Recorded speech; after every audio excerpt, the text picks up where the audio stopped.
아멘. 감사합니다. 오늘은 능히 감당하는 교회, 능히 감당하는 교회라는 제목의 9번째 하나님 말씀 증거하도록 하겠습니다. 여러분, 지난 한 주간 어떻게 지내셨어요?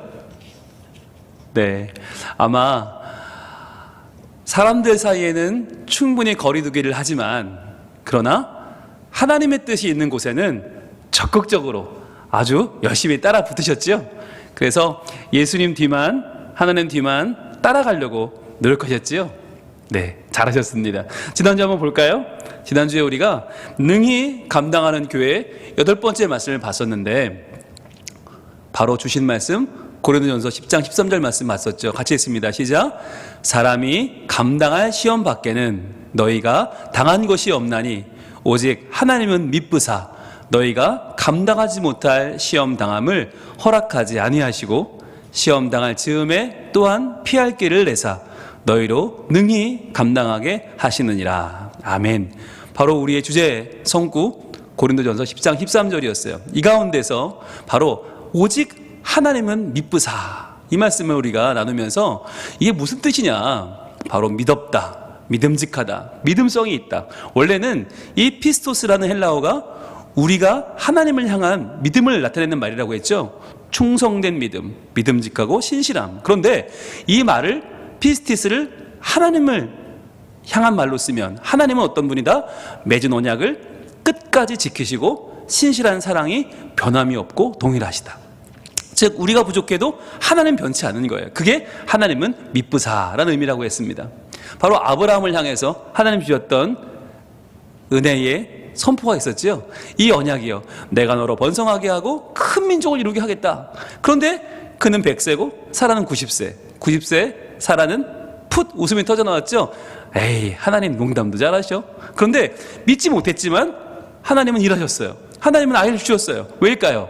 미쁘신 하나님이기 때문입니다. 약속을 지키시는 그 하나님이 사라에게 잉태하게 하시고 진짜 웃음, 이삭을 주셨죠. 여러분, 이것이 하나님이 하시는 일이에요. 이것을 히브리서 11장 11절에 이렇게 기록합니다. 사라 자신도 나이가 많아 단산하였으나 그러나 잉태할 수 있는 힘을 얻었다. 하나님이 주셨다. 왜 주셨나? 바로 이는 약속하신 일을 미쁘신 줄 알았음이라. 전적으로 못 믿어도 좋아요. 미쁘신 분이라는 걸 알기만 해도 이것을 하나님은 바로 믿음으로 봐주신다. 그래서 이것을 믿음으로 인정하셔서 사라에게 열국의 어미가 되는 복을 주셨죠. 자, 이처럼 우리도 어떻게 살아야 될까? 이렇게 고난당하고 힘들고 어려울 때 하나님의 말씀을 기억해야 한다고 그랬습니다. 그러므로 하나님의 뜻대로 고난을 받는 자들은, 지금 우리가 받는 고난이 이거잖아요. 그런데 또한 선을 행하는 가운데에서 어떻게 해요? 그 영혼을 미쁘신 창조주께 의탁할지어다. 자, 의탁한다는 것은 그 옆에 둔다고 했어요. 그래서 의탁하는 자는 어떤 사람이냐? 바로 언제나 어디서나 하나님만 따르는 사람이다. 그래서 하나님만 따라가는 것을 우리가 바로 동계올림픽을 통해서 알아봤잖아요. 황대현 선수 금메달 딸 때 바로 그 뒤에 함께 따라갔던 선수, 캐나다의 뒤부하 선수, 이름도 뒤부하예요. 자, 처음에는 야, 이거 10등 괜찮은가? 그러나 그 뒤만 열심히 따라갔더니 결국에는 황대현이 추월할 때 함께 추월하고 함께 붙어서 결국에는 순식간에 추월해서 선두까지 나섰던 바로 그 선수. 결국에는 복부 레이싱으로 황대현이 1등 할 때 바로 그 뒤에서 은메달을 따냈던 뒤부하 선수 이야기를 우리 나누면서 그런 얘기 했어요. 뒤부하가 고백한 것처럼 참 고마운 선수가 있다. 바로 황대현 선수가 너무너무 고맙다고 했죠. 그러면서 야, 내가 황대현만 따라갔더니 잘 됐다. 중요한 건 중간에 의심이 들기도 했는데 야, 이거 맞나? 그러나 뭐 어때? 라는 심경으로 그저 따라갔더니 최고의 자리에 오르더라. 믿음이 이런 겁니다. 믿을 만한 사람만 잘 따라가도 이렇게 좋은 결과를 얻는다면 미쁘신 하나님을 따라가는 이에게는 과연 얼마나 아름다운 상급이, 얼마나 아름다운 날이 오게 될까요?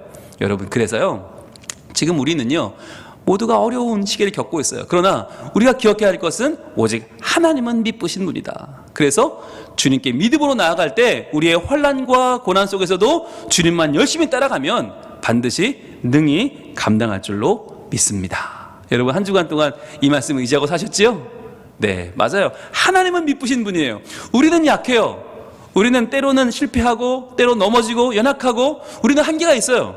우리는 코로나가 심해지면 이렇게 모이지 못하고 온라인 예배 드릴 수 있어요. 그러나 중요한 것은 하나님은 미쁘신 분이다. 여러분, 그게 중요합니다. 그래서 오늘은요, 우리가 하나님이 미쁘신데 그 미쁘신 하나님을 어떻게 따라갈까? 따라가면 어떤 일이 벌어질까? 그분만 따라가면 어떻게 하나님이 일하실까를 같이 보도록 하겠습니다. 오늘의 말씀 제목 함께 읽습니다. 시작. 능히 감당하는 교회 9번째 시간이에요.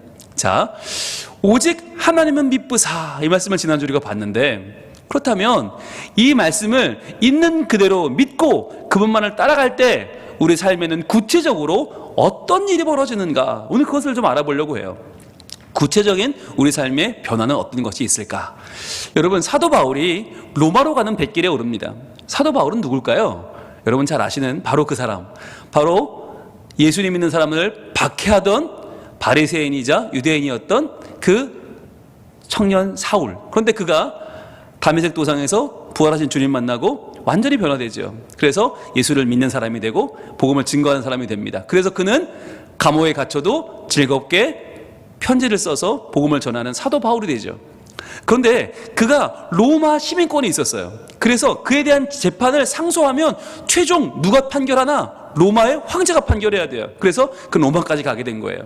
자, 그런데 그 뱃길에 크레타 섬의 미항이라는 곳에 도착하게 됩니다. 이름은 미항인데 실제로는요, 아주 작고 형편없는 항구예요. 그러니까 이런 조그만 곳에 겨울을 나기가 싫은 거예요. 거기에 있던 끌고 가던 백부장도 선주도 선장도 다 출발 가자 의견을 내서 무리하게 배를 몰아갔어요. 그랬더니 바로 유라굴로라고 하는 거대한 풍랑을 만나게 됩니다. 어마어마한 풍랑이에요. 성경에 기록되어 있는 가장 엄청난 풍랑이에요. 여러분, 유라굴로가 어떤 풍랑이었냐? 사도행전 27장 19절 이렇게 기록합니다. 우리가 풍랑으로 심히 애쓰다가 이튿날 사공들이 짐을 바다에 풀어버리고. 여러분, 이 짐이 뭐예요? 돈덩어리예요. 이걸 날라서 돈 벌어야 돼. 그런데 이 짐을 버렸다는 건 무슨 얘기냐? 마치 비행기, 여러분 여행하실 때 비행기에서 캐리어를 다 쏟아버리는 거랑 똑같은 거예요. 어떻게 하겠어요? 짐을 다 버리는 거예요. 야, 이거 어떻게? 자, 돈벌이 다 포기해. 그거 좀 중요한 게 아니에요. 게다가 또 어떻게 됐나? 사흘째 되는 날에는 배의 기구를 그의 손으로 내버리니라. 이제는요, 식량도 버려요. 배에 있는 모든 기구 다 떠버리고 돛도 버리고 전부 다 버려요. 키도 버려. 왜? 어떻게든 사람 목숨을 살려야 되니까. 즉 생존하기 위해서 모든 걸 다 포기하는 지점까지 이르는 거예요. 자, 게다가 여기서 더 시간이 지나자 결국 어떻게 되는가? 여러 날 동안 해도 별도 보이지 아니하고 큰 풍랑이 그대로 있음에, 자, 희망은 보이지 않고 풍랑은 그대로 있으니까 구원의 여망마저 없어졌더라. 여러분, 이제 땅 선고가 떨어진 거예요. 이젠 죽는다는 거예요. 살 수 없다. 이젠 끝났다. 우리가 못 살아 라고 누가 이 결론을 내렸을까요? 이 당시에 이 뱃사람 중에서 가장 경험 많은 사람이겠죠. 가장 지식도 많고 가장 경험도 많고 가장 연륜도 있고 가장 노하우도 있는 사람들, 아마 선주나 선장쯤 되는 사람들이었을 거예요. 아니면 로마의 백부장 정도 되는 사람들이었겠죠. 그 사람들이 판단합니다. 우리는 이제 구원의 소망이 없다. 우린 끝났다. 죽는 것만 남았다 라고 결정한 거예요. 여러분, 이때 이들이 듣고 싶은 한마디가 있다면 뭘까요? 한마디 뭐 듣고 싶을까요? 바로 이거 아니겠습니까? 안심하십시오. 이 한마디 듣고 싶지 않을까요? 모두가 걱정하고 죽음에 대해 두려움을 가지고 있을 때 안심하십시오. 이거 한마디 해줄 사람이 누구였을까요? 여러분 보세요. 바로 그 시간 한 사람이 외칩니다. 내가 너희를 권하노니 이제는 안심하라. 너희 중 아무도 생명에는 아무런 손상이 없겠고 오직 배뿐이리라. 자, 이걸 누가 외쳤는가? 과연 선주였을까? 돈 많기로 말하면 부러울 것이 없는 선주였을까? 아니었어요. 자, 그러면 선장인가? 배의 모든 기술의 중심인 선장인가? 아니었어요. 그럼 백부장인가? 권력을 쥐고 있는 백부장 아니었어요. 모두가 다 절망하고 있을 때 바로 잡혀가던 바울, 죄인 바울이 이걸 외친 거였어요. 여러분, 희한하지 않으세요? 돈 가진 사람 필요 없어요. 기술 가진 사람 필요 없어요. 권력도 필요 없어요. 누가 외쳤나? 바로 이제는 안심하라라고 외친 사람이 누군가? 바로 믿음이 있는 사람이었다는 것이에요. 여러분, 믿음을 우린 평소에 에이 별거 아닌 것처럼 여겨요. 돈이 중요하지, 권력이지, 기술이지. 여러분, 그런데 정말 인간이 막바지에 떨어지면요, 믿음밖에 없어요. 여러분, 코로나 의학으로 이길 수 있을 것 같습니까? 정책으로 이길 수 있어요? 못 이겨요. 여기까지 왔는데요. 여러분, 이제 우리에게 필요한 것이 무엇입니까? 바로 믿음입니다. 내가 속한 바, 곧 내가 섬기는 하나님의 사자가 어젯밤에 내 곁에 서서 말했다는 거예요. 내가 섬기는 하나님, 내가 속한 바, 이게 무엇입니까? 지금 다 고립되어 있어요. 풍랑 한가운데 이제는 누구도 나를 알아보지 못해요. 누구 나를 도와줄 수 없어요. 고립되어 있는데 바울만큼은 하나님과 연결되어 있는 거예요. 하나님과 소통하고 있는 거예요. 하나님과 말씀을 나누고 마음을 나누고 미래를 나누고 있는 거예요. 자, 그렇기 때문에 그가 뭐라고 했습니까? 바울아, 두려워하지 말라. 내가 가이사 앞에 서야 하겠고 네 사명이 있지 않냐는 거예요. 네가 가이사 앞에 서서 복음을 전해야 되는데 그때까지 죽으면 안 되지. 여러분, 이게 중요해요. 뿐만 아니라 또 하나님께서 너와 함께 항해하는 자를 다 내게 주셨다 하였으니, 너 하나만이 아니야. 너 하나만 가는 게 아니야. 너뿐 아니라 모두가 함께 가. 이 배에 탄 276명 전원이 다 살아서 로마까지 간다는 거예요. 왜요? 여러분, 이들은 바울 때문에 지금 들러리 서는 것입니까? 아닙니다. 여러분, 이들이 로마에 가서 무엇을 이야기할까요? 이 여행에 대한 이야기 하지 않겠어요? 유라굴로를 내가 만났어. 죽을 뻔했어. 그런데 그때 바울이라는 사람이 외쳤어. 하나님의 음성을 듣고 여러분이여 안심하라 라고 외쳤다는 거예요. 그러면서 그가 뭐라고 했어요? 그러므로 여러분이여 안심하라. 나는 내게 말씀하신 그대로 되리라고 하나님을 믿노라. 바로 이거죠. 여러분이여 안심하라. 똑같이 힘들고 똑같이 죽음 앞에 놓여 있지만 그들에게 믿음을 가지고 여러분이여 안심하라 라고 말할 수 있는 이 자신감, 이것을 가진 사람 바울, 바로 하나님을 믿노라, 믿으신 하나님을 믿었던 그 확신의 참 목소리를 276명이 로마에 가서 증거한 것입니다.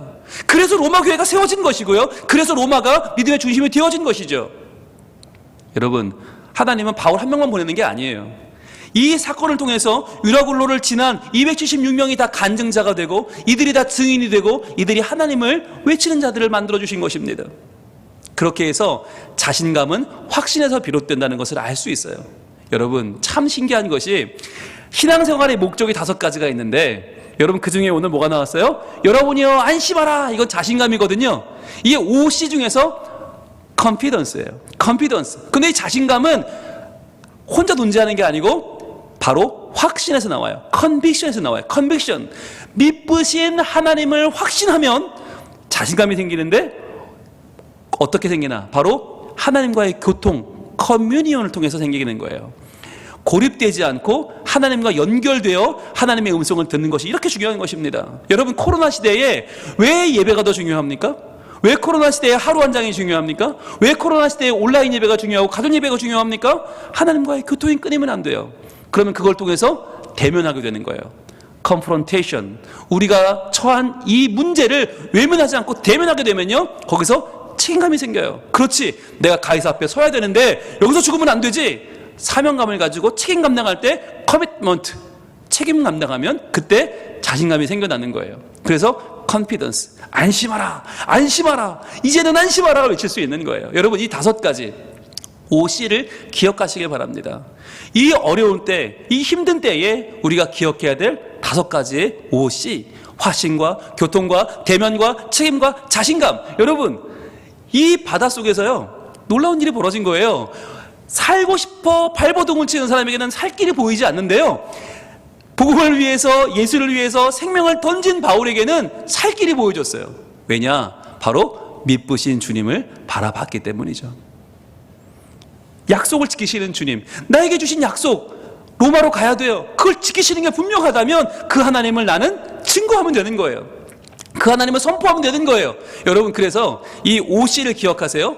믿으신 주님을 첫 번째 확신하고, 두 번째 그분과 교통하고, 세 번째 그분의 힘으로 현실과 대면하고, 네 번째 자신이 질 책임을 능히 감당함으로, 5번째 자신감을 가지고 선포할 수 있는 것.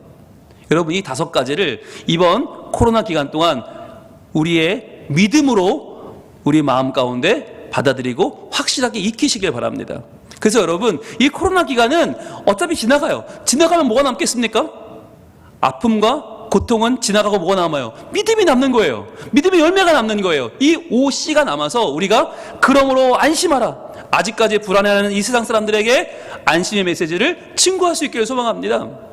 여러분, 그런 사람이 어떤 사람이에요? 바로 고린도후서 6장 10절에 나와 있는 바로 그 사람들이죠. 같이 읽어봅니다. 시작. 근심하는 자 같으나 항상 기뻐하고, 가난한 자 같으나 많은 사람을 부유하게 하고, 아무것도 없는 것 같으나 모든 것을 가진 자로다. 아멘. 바로 이러한 사람, 우리의 주제가죠. 성도의 노래 후렴에 나오는 바로 이 가사는 뭘 상징합니까? 자, 우리는요, 남들이 볼 때 근심하는 자 같은데 항상 기뻐할 수 있어요. 왜요? 확신하니까. 우리 하나님에 대한 확신을, 하나님은 나를 알고 계시다는 그 확신을, 내가 아무리 망망대해를 지금 표류하고 있어도 하나님은 나를 보고 계신다는 확신이 있기 때문에, 또 그분이 나에게 말씀하신다는 교통, 하나님과의 교류가 있기 때문에 우리는 근심하는 자 아니죠. 항상 기뻐합니다. 게다가 가난한 자 같으나 많은 사람을 부유하게 합니다. 왜요? 남이 모르는 걸 알고 있어요. 하나님의 약속이에요. 변함없이 하나님의 믿부심이에요. 이걸 알고 있기 때문에 우리는요, 자신감 있게 외칠 수가 있죠. 그리고 아무것도 없는 자 같으나 모든 것을 가진 자로다. 현실을 대면하는 힘도 있고요, 내 사명으로 책임을 감당할 수 있는 능력도 있어요. 왜요? 하나님은 믿부신 분이요, 그분이 나를 이곳에 보내셨음을 확신하기 때문이에요. 여러분, 우리가 왜 여기 있습니까? 하나님이 날 보내셨습니다. 왜 이 일을 하고 있습니까? 하나님을 사랑하기 때문입니다. 그렇다면 여러분, 두려워하지 마시길 바랍니다. 여러분, 안심하시길 바랍니다. 여러분이 어디에 있든지, 여러분이 무엇을 하든지 안심하시고 두려워하지 마시고 여러분이 있는 그곳에서 하나님을 찬양하시길 바랍니다. 이렇게 사도 바울은 비록 갇힌 자였으나 그에게는 항상 기뻐하는 능력이 있었고, 많은 사람을 부유하게 하는 믿음의 풍성함이 있었고, 모든 것을 가진 자, 하나님의 은혜를 입은 자라고 하는 정체성이 있었습니다.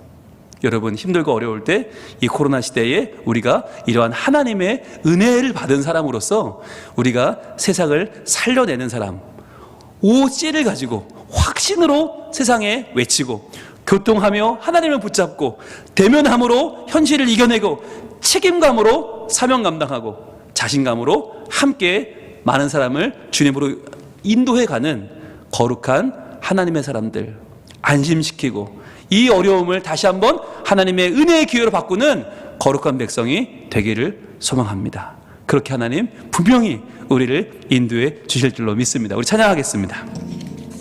우리 찬양할 때 우리가 누구인지 기억하시길 바라요. 우리는 무명하나 유명한 자요,